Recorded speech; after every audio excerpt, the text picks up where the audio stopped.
And I'm going to write myself a note. Are you counting his little goodies in here? Looking at me. Well, you better plan to spend the day. It'll take a while. Well, there was an American Airlines executive in here about 3 years ago. He said, "Oh, you have one of these museum offices." He said, "I used to have a museum office when I was in another job." And he said, I don't have one of those anymore." So that's probably a good description because as you can tell, I don't throw much away.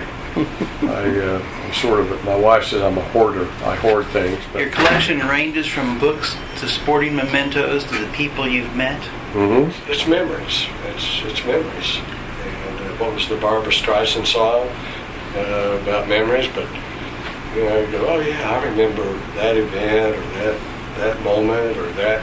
I'm one of the lucky ones who I love doing what I do. So because of what I get to do in this profession, I'm afforded the opportunity to meet a lot of people that are inspiring to me that I really respect. And so that's what I enjoy most, is looking at the people I've had an opportunity to at least spend a little time with. I think these two pictures, this is the interception, TU's interception at Notre Dame 2 years ago when we won the game with the interception with 20 seconds to go. And this is Rosa Parks, who refused to sit at the back of the bus, being fingerprinted before she was arrested for refusing to sit at the back of the bus. They only minted 150 of these. This is the pure silver coin they minted with the dedication of the McClellan Curve waterway on June 5th of '71 when the president was here, President Nixon. And I worked on the event itself. What do these baseballs all represent? Oh, these are just people I've met over the years. But this one is, this is my senior team. This is the 1967 team, my senior year at TU. What role did football play in your life? Well, just as a fan and being a sports information director, I got to be around athletics a lot. So that's probably why those are up there. Because of Roger Staubach, I grew up, and Tom Landry, I grew up a Dallas Cowboy fan, and so I've sort of tried to stay loyal to them. Your trophies? Just racquetball. I used to run triathlons before I tore up my knees. I think the OCCJ Humanitarian Award probably means as much to me as anything.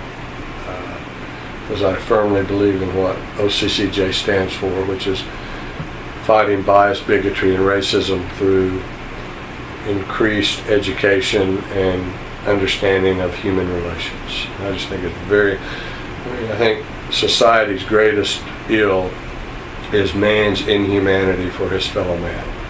And I think OCCJ addresses that with young people.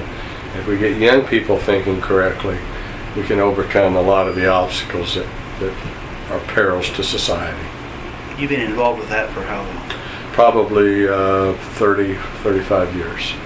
Have you seen results during that time? I have, because of programs for youth, particularly Anytown, where young people learn about the importance of an inclusive society, not an exclusive society. I got to figure out what to do with all these briefcases I have, because I'm not going to be using them. I don't use them much anymore like I used to when I traveled more. What's the oldest one you've got? Oh gosh, the oldest, maybe the one my father-in-law bought me in Italy. Show it to you here. He had my initials engraved on it. And this is sort of an old style, almost like a dock bag, but every now and then I'm going to put this out here. Surprisingly. There you go. How many do you have under there? I've probably got 15, because I've got a bunch upstairs in my office at home. It's a little bit ridiculous, actually. My wife says it's ridiculous.